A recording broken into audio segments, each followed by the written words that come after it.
सुलतानांकडे चाकरी करत असलेले मराठी आपसातच झुंजत राहिले.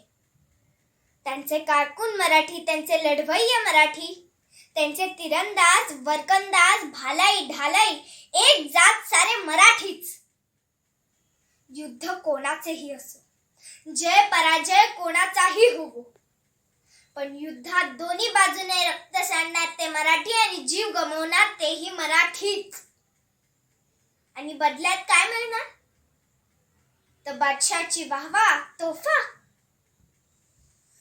कधी मनसबदारी वाढेल, कधी एखादा तुराही वाढेल, पण शेवटी आपण चाकरच.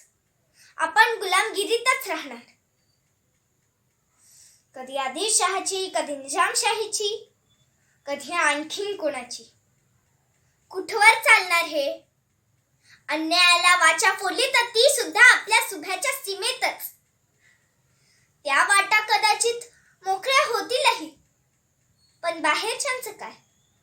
आणि आपली ही वाट उद्या धूसर होणार नाही याची काय शाश्वती? यावर एकच उपाय. आपल्या लोकांनी आपल्या लोकांच्या भल्याचं राज्य निर्माण करायला हवं.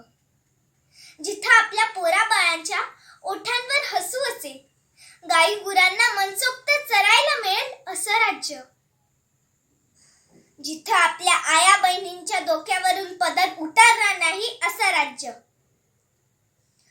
जिथे आपल्या काळ्या आईची कूस उजेल आणि आपलं धान्य आपल्या लेकरांच्या पोटात जाईल असं राज्य. जिथे आपला घाम आपल्या मातीत सांडेल आणि आपल्या रक्ताने आपल्या विजयाचा इतिहास लिहिला जाईल असं राज्य. असं सुराज्य